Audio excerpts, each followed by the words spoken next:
പ്രപഞ്ചത്തിന് പിന്നിൽ ഒരു ശക്തിയുണ്ടെന്ന് ദൃഢമായി വിശ്വസിച്ചുകൊണ്ട് മനുഷ്യൻ നിസ്വാർത്ഥമായി ചെയ്യുന്ന സേവനങ്ങൾ ഒരു മനുഷ്യ ഹൃദയത്തിലുണ്ടെങ്കിൽ, അത് സ്ത്രീ ആയാലും പുരുഷനായാലും, ആ സ്ത്രീയും പുരുഷനും കുട്ടികളായാലും ആഗ്രഹിച്ചത് ദൈവം മേലെ ഇരുന്ന് കാണുകയും ആ മനുഷ്യൻ്റെ എല്ലാ ഭൗതികമായ ഭൗതികമായ ആഗ്രഹങ്ങളും, അതായത് ഭൗതികമായി മനുഷ്യനെ ചുറ്റിപ്പറ്റിയുള്ളതല്ല. ഞാൻ ഗോൾഡ് ഉപയോഗിക്കാറില്ല, നല്ല ഡ്രസ്സുകൾ ഉപയോഗിക്കാറില്ല, എൻ്റെ വീട്ടിൽ പിന്നെ ബെഡ്റൂമുകളും അതും ഇതും തനി നാടൻ ഷീറ്റുകൾ, വീട് ഒരു ചെറിയ വീട്, ചെറിയ റൂമുകൾ, പിന്നെ വീടും അലങ്കാരങ്ങളും പറമ്പ്, വീട്ടിൽ വിലപിടിപ്പുള്ള വസ്തുക്കളൊന്നുമില്ല.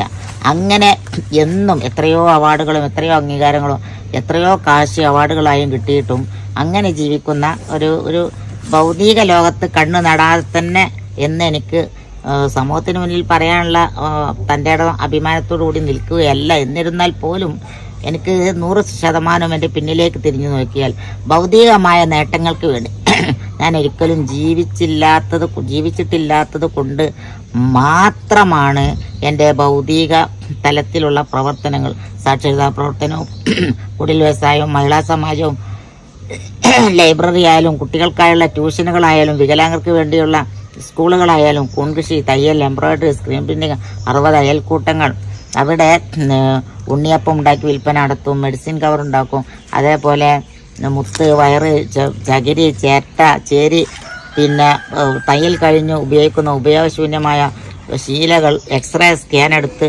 വലിച്ചെറിയുന്ന ഷീറ്റുകൾ, പീസായ ബൾബുകൾ, ഉപയോഗശൂന്യമായ ബട്ടണുകൾ, തനി മനുഷ്യൻ വലിച്ചെറിയുന്ന വേസ്റ്റായ സാധനങ്ങൾ നുള്ളിപ്പെറുക്കിയെടുത്ത് അതിൽ നിന്ന് അതിമനോഹരമായ കരകൗശല വസ്തുക്കൾ ഉണ്ടാക്കി അത് വിതരണം ചെയ്തതിന് മാർക്കറ്റ് കണ്ടെത്തി അത് സ്ത്രീകൾക്ക് പഠിപ്പിച്ചു കൊടുത്ത്, പിന്നെ ഫാന്, പിന്നെ ഇലക്ട്രിക് സാധനങ്ങൾ, മറ്റേ ഗ്യാസ് സ്റ്റൗ, അങ്ങനെയൊക്കെ മെക്കാനിക്കും മേക്കിംഗ്, അത് നന്നാക്കുകയും അത് ഉണ്ടാക്കുകയും ചെയ്യുന്ന ജോലികളൊക്കെ സ്ത്രീകൾക്ക് പഠിപ്പിച്ചു കൊടുത്ത് സ്വയം പര്യാപ്തരാക്കുക. അടുക്കളത്തോട്ട നിർമ്മാണം, നല്ലൊരു അടുക്കള എങ്ങനെ കൈകാര്യം ചെയ്യാം, ഒരു ഭക്ഷണ മേഖല, അടുക്കള ഒരു ഫാക്ടറിയാണ്, ആ ഫാക്ടറിയിൽ ഒരു സ്ത്രീ എങ്ങനെ നന്നായി ഭക്ഷണം പാചകം ചെയ്ത്, അതിൽ വൈറ്റമിൻസ്, നന്നായി ഭക്ഷണം പാചകം ചെയ്യുന്ന വായക്ക് ടേസ്റ്റ് ഉള്ളതല്ല, കുടുംബാംഗങ്ങളുടെ മൊത്തം ബോഡി കീപ്പ് ചെയ്യാനുള്ള. അപ്പോൾ എല്ലാവരുടെയും ഹാർട്ടിനും കിഡ്നിക്കും തലച്ചോറിനും ഓർമ്മശക്തിക്കും ശരീരത്തിൻ്റെ ഓരോ അവയവങ്ങൾക്കും എന്തൊക്കെ വൈറ്റമിൻസ്, എന്തൊക്കെ മിനറൽസ് ആവശ്യമുണ്ട്, അത് യഥാർത്ഥത്തിലുള്ള ഒരു അവബോധം കിട്ടി അതിനനുസരിച്ച് ഉപയോഗശൂന്യമായ വസ്തുക്കൾ ശരീരത്തിൽ അടിഞ്ഞുകൂടാതെ പാചകം ചെയ്യുന്ന ഭക്ഷണ വസ്തുക്കൾ ഉണ്ടാക്കുന്ന ഒരു വീട്ടമ്മ ആ വീടിൻ്റെ വിളക്കാണ് എന്നല്ല, സമൂഹത്തിൻ്റെ തന്നെ ഐശ്വര്യമാണ്. കാരണം ഓരോ വീട്ടിലെയും വീട്ടമ്മമാർ ഇങ്ങനെയായാലും ഓരോ വീട്ടിലെയും കുടുംബാംഗങ്ങൾ മുഴുവൻ ആരോഗ്യപൂർണ്ണമുള്ളവരായിരിക്കും. ഐശ്വര്യപൂർണ്ണമായ ഓരോരോ വീടുകൾ ആ ഒരു ഗ്രാമത്തിലായാലും ആ പട്ടണത്തിലായാലും അത് ഐശ്വര്യപൂർണ്ണമാക്കും. അങ്ങനെയുള്ള ഒരു രാഷ്ട്രം തന്നെ ഐശ്വര്യപൂർണ്ണമായിരിക്കും, അങ്ങനെയുള്ള ഒരു ലോകം തന്നെ നന്നാവും. അപ്പം അങ്ങനെയൊക്കെ ചെയ്തിട്ട് നമ്മുടെ പരിസരത്തേക്ക്, നമ്മുടെ അയൽപക്കത്തേക്ക്, നമ്മുടെ നാട്ടിലേക്ക്, നമ്മളുടെ എല്ലാ മനുഷ്യരിലേക്കും ഇറങ്ങിച്ചെന്ന് എൻ്റെ പ്രവർത്തനങ്ങൾക്കെല്ലാം വിജയനിദാനം ഞാൻ മനുഷ്യരെ സ്നേഹിക്കുന്നെന്ന്. കാരണം മനുഷ്യരെ സ്നേഹിക്കുന്നത് കൊണ്ടാണ് പാവങ്ങൾക്ക് വേണ്ടി എന്തെങ്കിലും കണ്ടാലും, പിന്നെ ഭിന്നശേഷിക്കാരായ കുട്ടികൾക്ക് വേണ്ടി എന്തെങ്കിലും കണ്ടാലും, അയൽക്കാർക്ക് വേണ്ടി എന്തെങ്കിലും കണ്ടാലും, യുവാക്കൾ എന്താ പറയുക, മനസ്സിൽ ഐശ്വര്യപൂർണ്ണമായ പ്രവർത്തന മേഖല എടുത്തു ചാടണമെന്ന്, പ്രവർത്തിക്കണമെന്ന് വളരെ വ്യക്തമായി ആഗ്രഹിക്കുകയും വളരെ ഉത്കടമായി ആഗ്രഹിക്കുന്നവർക്ക് ഗിന്നസ് ബുക്കിൽ വരെ പേര് വരാൻ അത്രയും തൻ്റെ ഇടവും അത്രയും കഴിവുമുള്ള ദിലീപിനെ പോലെ, പിന്നെ എന്നെ സഹായിക്കുന്ന എൻ്റെ അനിയത്തി, അതേപോലെ സിറാജ് ഞങ്ങളുടെ കുടുംബക്കാരനാണ്. എൻ്റെ വിജയത്തിന് പിന്നിൽ കുറേ വർഷങ്ങളായിട്ട് അവനുമുണ്ട്. എൻ്റെ അനിയത്തിയുടെ ഭർത്താവായിരുന്നു. അവൻ മരിച്ചതിന് ശേഷം എൻ്റെ നിഴലായി, എൻ്റെ തണലായി, എൻ്റെ എത്താണിയായി, എനിക്ക് ആശ്രമമായി അവനുമുണ്ട്. അപ്പോൾ അങ്ങനെ എൻ്റെ വീട്ടംഗങ്ങളുമുണ്ട്.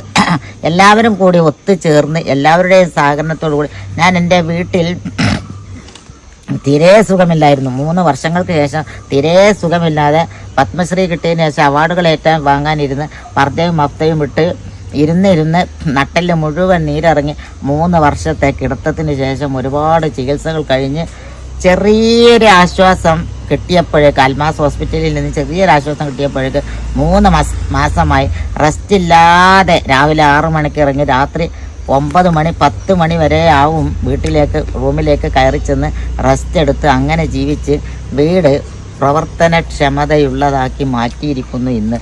അൽഹംദുലില്ലാ ദിലീപിൻ്റെ കൂടെ ഇങ്ങനെ ഇറങ്ങിയിരിക്കുകയാണ്. എൻ്റെ പ്രവർത്തനക്ഷമതയ്ക്ക് ചിറക് മുളപ്പിക്കാനുള്ള ചിറകുകളായി തണലുകളായി ആശ്രയിക്കാൻ അവരുമുണ്ട്.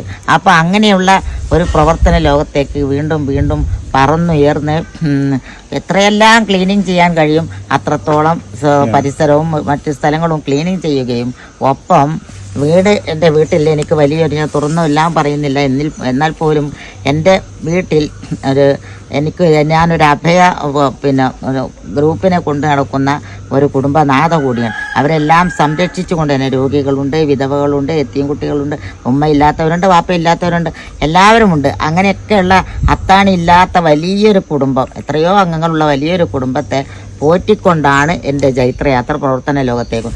ഇതിന് ഒരു കാർഷിക രംഗത്തായാലും പ്രവർത്തന ലോകത്തായാലും ഇതേപോലെ അതിന് CIT ഡയറക്ടർ വളരെയേറെ സഹകരിക്കാമെന്ന് പറഞ്ഞു. അതേപോലെ നമ്മുടെ CT അബ്ദുറഹ്മാൻ സാഹിബ് സഹകരിക്കാമെന്ന് പറയുന്നു. നമ്മുടെ ദിലീപ് സാഹിബ്, പിന്നെ നൗഷാദ്, അവരെല്ലാവരും സഹകരിക്കാമെന്ന് പറഞ്ഞു. എല്ലാവരുടെയും സഹകരണത്തിൻ്റെ കീഴിൽ പറന്നതുകൊണ്ട് മാത്രമാണ്, ഞാൻ തനിച്ച് പറന്നതുകൊണ്ടല്ല ഞാനായത്. അതേപോലെ ഇവരുടെ എല്ലാം സംരക്ഷണത്തോടു കൂടി ഇനിയും ഞാൻ മുന്നോട്ട് കുതിക്കുകയാണെങ്കിൽ സ്വപ്നങ്ങൾക്ക് ഇനിയും ചിറകുകൾ മുളക്കുമെന്നും ഒരുപാട് ചിറകുകളായി ഞങ്ങളുടെ പ്രവർത്തനക്ഷമത ഇനിയും ലോകത്തിന് മുന്നിൽ ഒരുപാട് സമർപ്പണത്തോടു കൂടി വലിയൊരു വൻ വിജയമാക്കി തന്നെ വെക്കാനും കഴിയുമെന്ന് എനിക്ക് പ്രത്യാശ മാത്രമല്ല ഉറപ്പ് തന്നെയുണ്ട്. എല്ലാവർക്കും ശുഭമായ മംഗളാശംസകൾ. സുഹൃത്തുക്കളെ, വളരെ സന്തോഷമുണ്ട്. ഒരുപാട് നാളായി റാബിയ പത്മശ്രീ റാബിയ മേഡത്തെ കാണാനും ഒക്കെ ആഗ്രഹിച്ചിരുന്നു. പക്ഷേ എൻ്റെ സുഹൃത്ത് ഡോക്ടർ നൗഷാദ്, അദ്ദേഹത്തിൻ്റെ വലിയൊരു പ്രൊജക്റ്റ്, ഒരു സ്വപ്നതുല്യമായ ഒരു പ്രൊജക്റ്റാണ് കൾട്ടിവേഴ്സിറ്റി. ഇന്ത്യയുടെ മുഖച്ഛായം, അതേപോലെ കേരളത്തിൻ്റെ മുഖച്ഛായം മാറ്റുന്ന ഒരു വലിയ സ്വപ്ന പദ്ധതിയുടെ ചെറിയ ചെറിയ തുടക്കങ്ങളാണ്. ഇപ്പോൾ റാബിയ മേഡം നേരത്തെ പറഞ്ഞു, വലിയ കാര്യങ്ങളല്ല അവർ ചെയ്തത്, ചെറിയ ചെറിയ കാര്യങ്ങൾ. ഗാന്ധി ചെയ്തത്, ഇന്ത്യക്ക് സ്വാതന്ത്ര്യം കിട്ടി, അങ്ങനെ പത്രക്കാരൊക്കെ മഹാത്മാഗാന്ധിയെ വളഞ്ഞു. നിങ്ങൾ എന്ത് ചെയ്യുമെന്ന് ചോദിച്ചപ്പോൾ ഞാൻ പാവപ്പെട്ട മനുഷ്യൻ്റെ കണ്ണീരൊപ്പും എന്നാണ് വലിയ വ്യക്തി. അതേപോലെ റാബിയ മേഡം പറഞ്ഞത് ചെറിയ ചെറിയ കാര്യങ്ങൾ, നമ്മൾ നിസ്സാരമായി കാണുന്ന ചെറിയ കാര്യങ്ങളാണ് അവർ പറയുന്നത്. അപ്പോൾ ഒരു പ്രവാചക വചനമുണ്ട്, ഭൂമിയിലുള്ളവരോട് കരുണ കാണിക്കും എങ്കിൽ ആകാശത്തുള്ളവർ നിങ്ങൾക്ക് കരുണ കാണിക്കുന്നത്. ഒരുപാട് പ്രയാസങ്ങൾ, വെല്ലുവിളികൾ, പ്രതിസന്ധികളൊക്കെ ജീവിതത്തിൽ മുഴുവനായിട്ട് അനുഭവിച്ച വ്യക്തിയാണ് റാബിയ മേഡം. അവരെ സഹായിക്കുന്നവര്. നമുക്കൊക്കെ ആരോഗ്യമുണ്ട്, പടച്ചോൻ വലിയ ആയുസ് തന്നിട്ടുണ്ട്, ഒരുപാട് പറക്കാനുള്ള കഴിവുണ്ട് നമുക്ക് ശരീരം. പക്ഷെ നമ്മുടെ സ്വപ്നങ്ങൾക്ക് ചിറകില്ല. ആ സ്വപ്നങ്ങൾക്ക് ചിറകേറാനും ഇപ്പോൾ ഒരു കഥ ഞാൻ വായിച്ചിട്ടുണ്ട്. ഒരു പക്ഷി മരത്തിന്റെ ചില്ലകളിൽ നിന്ന് സ്വതന്ത്രമായിട്ട് നിൽക്കുക. ആ പക്ഷി ആ ചില്ലയുടെ ഉറപ്പിനെ കുറിച്ചല്ല നോക്കുന്നത്, ആ പക്ഷിയുടെ ചിറകിലേക്കാണ്. അതുകൊണ്ട് വളരെ ലാഘവത്തോടുകൂടി പക്ഷിക്ക് എന്ത് ചെയ്യാം, ആ ഉണങ്ങിയ ചില്ലയിൽ ഇരിക്കാം. കാരണം അവരുടെ ആത്മവിശ്വാസം ചിറകിലാണ്. മാഡം, നമ്മുടെ ഇന്ത്യയുടെ വലിയ മുത്താണ്. ഇന്ന് NIT വെച്ചിട്ട് അവരെ ആദരിക്കുന്ന ചടങ്ങുണ്ടായിരുന്നു. വളരെ ചലനാത്മകമായി പുതിയ തലമുറക്കും പഴയ തലമുറക്കൊക്കെ വലിയ സ്വപ്നങ്ങൾ, പദ്ധതികൾ, പ്രൊജക്റ്റുകൾ ഒക്കെ തന്ന് നമ്മളെ പ്രചോദനം നൽകുന്ന പത്മശ്രീ റാബിയത്ത എന്ന് ഞങ്ങൾ വിളിക്കുന്ന വളരെ സന്തോഷമുണ്ട്. നമ്മൾ ചെറിയ ചെറിയ ചലനങ്ങളിലൂടെ വലിയ വലിയ അത്ഭുതങ്ങൾ ഉണ്ടാക്കട്ടെ.